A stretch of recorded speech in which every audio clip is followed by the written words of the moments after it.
Halo semuanya, sekarang aku lagi sama CEO My In Out, yaitu Mas Herman Soeharto. Hari ini aku mau banyak pertanyaan nih soal My In Out tuh sebenarnya kayak gimana sih? Mungkin nanti bakal lebih detail kalau misalnya langsung aja sama Mas Herman ya.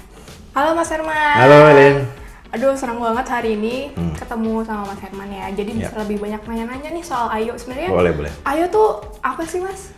Ayo sesuai namanya, in dan out gitu. Jadi kita ngeliat memang orang-orang sekarang gitu ya, dia kan sudah banyak yang losing track uang masuknya, uang keluarnya. Jadi kayak rekeningnya, kamu punya berapa rekening? Rekening bank? Ada berapa biji ada gitu kan? berapa, Terus ya. ada rekening wallet juga, ada berlangganan subscription juga, ada membership juga, dan juga kayak family kayak saya, mungkin saya ada pengeluaran rumah tangga, ada pengeluaran allowance anak segala macamnya. Dan di Ayo ini kita juga ngeliat ada segmen user yang dia ada dua sisi kebutuhan sebagai pribadi yang bisa saya kerja, ada kebutuhan rumah tangga segala macam itu pribadi, dan saya juga ada sisi usahanya. Jadi ada pribadi dan usaha. Jadi kalau kita lihat hampir semua orang itu pasti ada sisi usahanya, either dia punya toko atau invest di sebuah bisnis, atau dia punya jualan online, atau dia sebagai affiliate agent dari TikTok misalnya, atau dia punya jasa-jasa gitu ya. Jadi kita jadi aplikasi pertama yang bisa memenuhi kebutuhan pencatatan uang masuk keluar untuk pribadi, dan dia juga bisa mendapatkan kebutuhan untuk menjalankan usaha dalam aplikasi Ayo. Jadi kita meng-cater dua sisi kebutuhan tadi. Jadi sebenarnya perkembangan Ayo ini udah sangat pesat berarti ya Mas ya hitungannya. Kalau misalnya dari saat sekarang ini yang pengen lebih dikembangin itu apa sih Mas di Ayo? Oke, alhamdulillah dari sejak kita bikin Ayo ini di tahun lalu, dan kita juga meluncur pertama kali di Play Store dan App Store tuh sekitar Juli lah ya. Terus kita juga buka dari awal aplikasi untuk global market juga gitu ya. Dan kita ngelihat traction-nya lumayan bagus ya, mulai dari Indonesia dan juga kita negara-negara seperti India, Pakistan, terus juga ada Filipina, Malaysia, dan juga yang di Amerika dan Eropa pun banyak yang pakai gitu ya. Jadi itu menunjukkan memang kebutuhan pencatatan uang masuk, uang keluar itu ada di semua orang. Apa aja sih Mas keunggulan fiturnya tuh, apa aja mungkin bisa kita kasih tahu nih untuk para pengguna Ayo ke depannya? Yang paling pertama, fondasi dari Ayo itu kantong atau pocket. Jadi user ini bisa bikin multi pocket sesuai kebutuhan dia ya. Misalnya contohnya saya ini ada pocket rekening bank saya, ada pocket wallet saya, ada pocket mobil, ada pocket pengeluaran rumah tangga, ada pocket makan saya, ada juga pocket kebutuhan kantor gitu ya. Ada juga pocket toko saya. Jadi fondasi dari Ayo itu adalah pocket atau kantong. Jadi satu user itu bisa punya banyak kantong gitu. Karena itu juga merepresentasikan kebutuhan kita gitu. Kalau kita dalam menjalankan hidup ini kan ada rekening bank atau rekening wallet gitu ya sebagai sumber dana. Ada juga kita juga mengalokasikan untuk pendidikan, mengalokasikan untuk kebutuhan rumah tangga, untuk mobil berapa gitu. Nah itu terreflect dari pocket-pocket ini. Dan yang powerful juga, pocket ini bisa dikolaborasikan. Misalnya, ini ada pocket kantor, saya share sama orang kantor saya. Ada pocket toko, saya share dengan penjaga toko. Gitu. Ada pocket mobil, ya saya share sama driver gitu ya. Terus ada pocket allowance anak, saya share sama anak. Jadi kita bisa kolaborasi dalam satu pocket yang sama. Gitu. Nah itu yang membuat Ayo ini sangat powerful. Itu satu akun itu bisa banyak multi pocket, dan pocket itu bisa di-share ke orang lain untuk kolaborasi. Jadi sangat expensive gitu penggunaannya. Oke nih Mas, sebenarnya aku juga mau nanya soal permasalahan yang mungkin sering terjadi nih sama orang-orang gitu ya, secara finansial, mungkin dari pihak dari individu, dari segi individunya, dari segi keluarga, atau mungkin dari segi usaha. Nah menurut Mas Herman tuh sebenarnya gimana sih cara untuk kita bisa ngasih solusi ke mereka untuk bisa ngatasin permasalahan itu? Oke, ini untuk keluarga dulu nih. Nah, untuk keluarga ini kan basically di real life itu keuangan keluarga itu kan di-manage bersama-sama ya, antara suami dan istri atau sama anak. Dan tapi kan secara di real life juga itu keuangan itu atau rekening itu kan di-manage secara individual ya. Nah, makanya di Ayo itu kita memfasilitasi ada kantong bisa manage keuangan bersama yang bisa dikolaborasikan bersama antar family member. Jadi kalau untuk keluarga Ayo ini gimana ngebantunya? Ini saya kasih contoh ya. In real life itu kan keuangan keluarga itu di manage bersama-sama ya, antara suami istri dan anak gitu ya. Nah tapi kan di satu sisi semua rekening itu kan sifatnya individu ya, your account you manage your own gitu. Nah di Ayo ini kita ada konsep yang tadi aku jelasin di depan, multi pocket, dan pocket itu bisa di share ke user lain. Nah dengan adanya fungsi bisa shareable pocket tadi, jadi ini aku contohin, misalnya aku di rumah ini yang related, saya ada pocket home expense gitu ya. Jadi home expense semua pengeluaran rumah tangga. Di sini saya kolaborasi sama istri saya. Dan kita juga ada pocket, contohnya pocket mobil gitu ya. Ini ada kolaborasi sama driver rumah saya. Jadi dia masukin semua tuh, mulai dari tol, dia bisa nge-recap semua tol, bensin berapa, ngisi listrik berapa. Saya juga ada pocket allowance anak gitu ya. Jadi dia belanja apa, dia juga mencatat, termasuk budgetnya seperti apa gitu. Terus misalnya saya contoh home expense, ini kita bisa lihat ini ya, untuk pengeluaran grocery berapa, home goods berapa, listrik, makan gitu ya. Dan ini pun untuk keluarga pun selain tadi bisa sharing, saya juga bisa download report dalam bentuk Excel misalnya saya. Jadi bisa ngelihat reportnya yang lebih mendalam gitu ya, dan bisa diolah. Jadi itu ya Rin, dan ketika misalnya anak saya habis bertransaksi, dia mencatat, saya harus dapat notifikasi itu untuk transaksi apa. Dan ada juga yang saya bisa, ini yang menarik nih, saya bisa misalnya ini home expense, ini ada transaksi beli apa nih, ini cheese, saya bisa make comment nih. Jadi bisa membuat pencatatan dengan orang itu bisa lebih seru lah. Kita bisa saling komen antara member gitu ya. Oke nih Mas, makasih banget ya soal jawabannya untuk keluarga.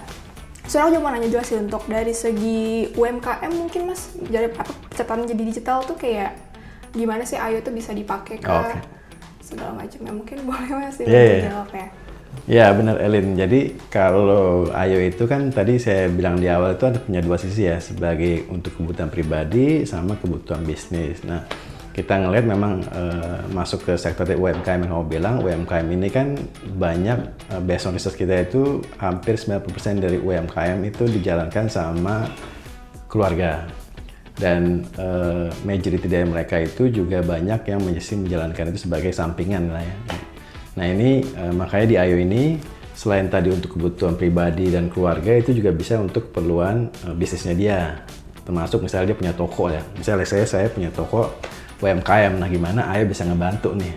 Oke, di dalam aplikasi Ayo ini ada dua fitur besar yang bisa ngebantu UMKM. Yang pertama itu kita dalam mencatat uang masuk gitu ya, itu ada integrated POS-nya. Jadi tinggal pilih-pilih barang-barangnya gitu, termasuk mengolah stok gitu ya. Dan kita juga punya fitur invoice management, di mana dia bisa mengirim tagihan ke pelanggan-pelanggannya dia, baik itu lewat email atau lewat WhatsApp gitu ya. Jadi yang tujuan online bisa pakai aplikasi Ayo gitu ya. Oke, ini saya contohkan, let's say saya punya toko, coffee shop, ini barang-barang dagang saya ada latte, americano, etc. ya. Saya juga bisa manage itemnya, mau ada stok masuk, stok adjustment gitu ya. Dengan mudah. Ini misalnya saya contohin ada beli latte dan americano. Nah di sini juga ada add amount adjustment, itu tujuannya untuk kalau misalnya ada additional penambahan biaya, misalnya saya delivery fee atau tax PPN gitu ya. Ini saya delivery PPN, saya bisa lihat sebelum diproses latte americano PPN 11% gitu ya. Lanjut next. Nah di sini saya bisa review lagi, ini itemnya ada benar apa tidak.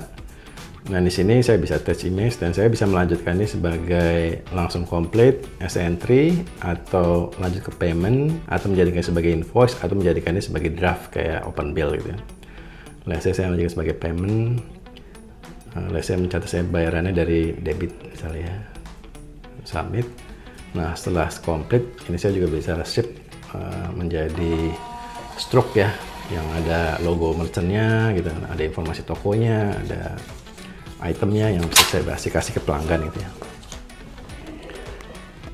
Nah untuk yang berikutnya, misalnya saya menjadikan ini sebagai kirim tagihan ke pelanggan saya gitu. Misalnya saya juga punya toko online store gitu ya. Ini misalnya saya jualan tas, ada adjustment delivery fee, saya lanjut gitu ya. Terus saya menjadikan ini sebagai invoice, let's say, terus kirim ke orang lain.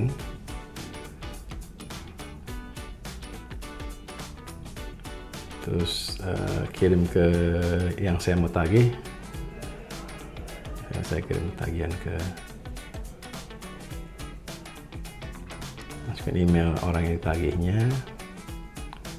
Terus bisa ngeset due date-nya itu kapan gitu ya, misalnya due date-nya hari 22 hari Kamis. Terus recurring, bisa recurring juga, mau mingguan, bulanan atau tahunan yang otomatis dikirim by system. Saya bisa attach image, misalnya foto barangnya lah ya saya. Nah ini pada saat saya kirim invoice, langsung dikirim ke yang orang yang ditagihnya. Dan saya juga bisa share linknya ini ke WhatsApp ya. Nih, saya kirim ke WhatsApp. Jadi semudah itu kirim tagihan. Nah nanti kalau misalnya yang terima tagihan confirm bayaran, itu dia ini juga notifikasi. Nah saya akan contohin ya. Oke, jadi kan tadi saya ngirim tagihan ke user lain gitu ya. Baik, ini tagihan juga bisa dikirim ke pengguna IO maupun non IO ya. Ya misalnya dia masuk tagihannya dia, ini adalah pengguna IO, dia lihat di list tagihan yang dia terima, ini tagihan tadi terkirim, dia ngeliat detailnya gitu ya. Tas kirim kemana? Nah setelah dia kirim biasanya kan habis bayar yang pelanggan itu kirim bukti transfer lah ya. Biasanya dia submit bukti transfer dia, kirim. Nanti setelah itu dia cukup kirim, nanti ini akan notifikasi. Jadi si pedagangnya langsung dapat notifikasi kalau pembayaran sudah dikirim. Dia bisa ngelihat detailnya, bukti transfernya. Nah setelah oke, dia menandakan ini sebagai lunas Marketplace. Jadi dua-duanya akan ternotifikasi. Jadi semudah itu ya, satu aplikasi bisa buat tadi ya kebutuhan pribadi dia, bisa ada POS-nya, bisa juga kirim tagihan ke pelanggannya dia. Dan tagihan tadi bisa dikirim ke pengguna IO atau non IO, bisa dikirim by email atau dikirim by WhatsApp gitu ya. Jadi aplikasi yang IO ini sangat useful ya buat UMKM, baik berdagang secara toko maupun jalan online. Berarti udah lengkap banget ya Mas ya, dari segi fitur untuk keluarga, untuk pribadi, apalagi yang punya bisnis. Sebenarnya aku juga pakai buat freelance atau mungkin kalian yang affiliate juga aku bisa pakai. Aku bisa bedain tuh yang biasanya buat main job aku, side job juga, dan juga kalau misalnya untuk mungkin keluarga di rumah atau mungkin juga kalau kalian punya teman nih yang pengen banget bikin kantong bersama juga bisa banget. Gitu ya Mas ya? Ya, ada yang kamu ini ya lakuin seru-seruan sama teman-teman kamu? Karena mereka tuh malas banget untuk buka aplikasi lain gitu ya. Jadi kalau misalnya pakai IO tuh lebih gampang kan. Bisa langsung dari email aja langsung kolaborator apa segala macam. Jadi udah tercatat lebih lengkap gitu sih Mas sebenarnya kalau. Jadi kamu bikin pocket sharing sama teman-teman? Iya, aku bikin pocket sharing sama teman-teman aku berempat gitu. Oh, seru banget. Iya, udah banyak banget sebenarnya aktivitasnya. Kalau misalnya nongkrong weekend bisa pada ngajak main gitu ya. Biasanya aku bikin kayak gini biar mereka bisa langsung lihat langsung juga kayak gitu sih. Nice. Kan kalau dari fitur IO nih sudah jelas banget ya sebenarnya seberguna itu. Tapi kalau misalnya dari segi perusahaan tuh bisa kan ya Mas ya, kalau misalnya dari IO tuh buat perusahaan untuk tim juga mungkin. Iya, bisa banget, especially lean enterprise ya.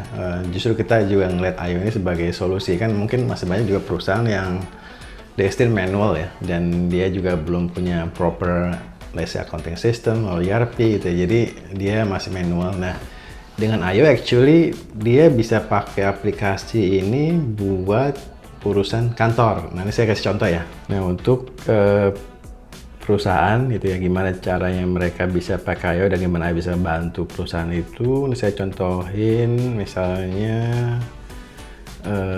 ini ada kantong yang saya buat untuk kolaborasi dengan para sales lapangan misalnya saya. Nah, ini saya bisa bikin kantong khusus. Misalnya ini ada untuk sales gitu ya lapangan. Saya bisa add member, semua dari member sales saya. Terus dia akan lakukan pencatatan every time they close the sales gitu ya. Dan jadi saya bisa ngelihat nih penjualan per masing-masing berapa gitu ya. Dan dia juga pakai ini buat pencatatan penjualan, bisa juga dia juga pakai kadang-kadang buat reimbursement. Dia kirim tagihan ke saya, tim juga kolaborasi sana, begitu dia udah transfer reimbursementnya di notify gitu ya. Jadi cukup pakai aplikasi IO udah bisa semua gitu. Misalnya, contohnya misalnya ini juga semua pencatatan juga bisa ada yang kita bisa put comment gitu ya. Jadi misalnya ada sales gitu ya, apa gitu. Nanti saya bisa komen juga nih ke dia gitu ya.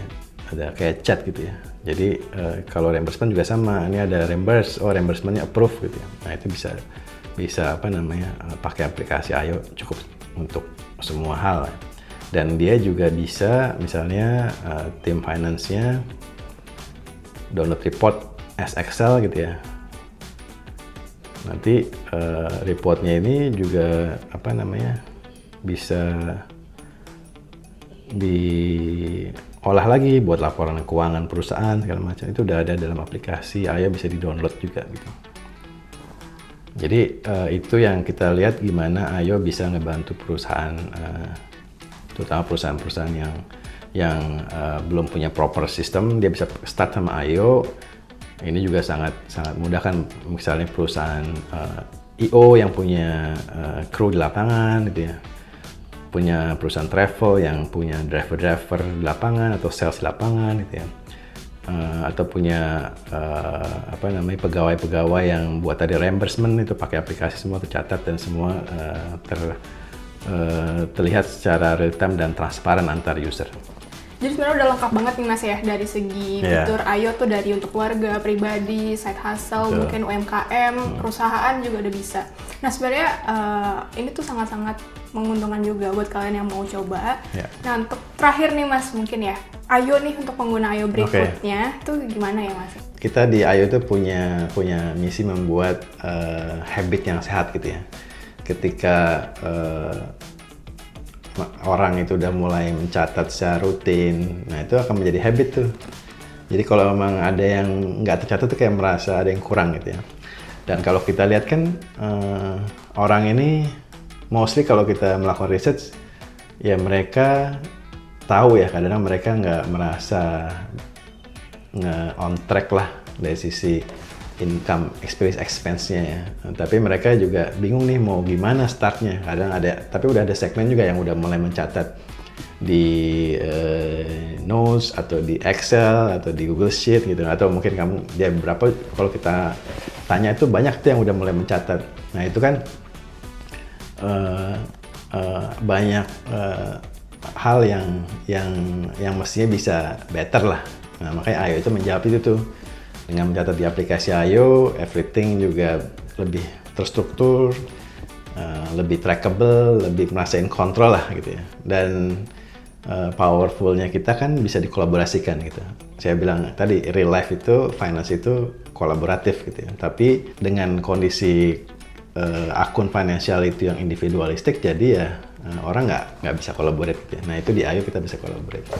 Nah, di IO ini kita akan selalu innovate gitu ya, mulai dari memudahkan orang mencatat. Kalau sekarang kan mencatat itu bisa scan receipt, simple scan receipt, bisa tadi ada post integrated, atau bisa juga ada tadi yang saya belum share, bisa juga ada pengingat tagihan, di reminder gitu, bisa di set gitu ya. Misalnya bayar tagihan Netflix atau segala macam, itu bisa dibikin dulu gitu ya. Bisa bikin shopping list kan, bisa bikin shopping list dulu sebelum belanja, bikin dulu catatan plannya. Bisa juga tadi kirim tagihan gitu. Tagihan itu nggak cuma buat punya toko ya, bisa juga misalnya kalau anak muda sekarang kan habis makan split bill gitu kan, split bill, nanti kan bill itu kan dikirim-kirim tagihan ke teman-temannya lah. Itu kan kalau di IO ini terstruktur, jadi ada split bill-nya itu dikirim sebagai tagihan gitu, yang bisa diingetin gitu ya. Dan bisa ada banyak fitur-fitur lain yang bisa dipakai baik untuk pribadi maupun yang punya usaha gitu. Jadi langsung aja Elin ajak semua teman-temanmu untuk download. Download juga gampang, tinggal ke mynote/download atau cek di Play Store sama App Store.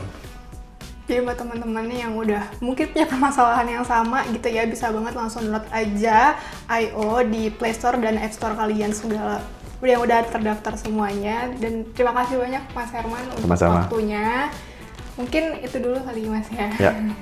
Oke, semuanya teman-teman, sampai jumpa lagi kita buat nanti di next episode mungkin IO Talk bareng sama yang lain-lain juga ya. Oke, bye-bye semuanya. Bye. Thank you.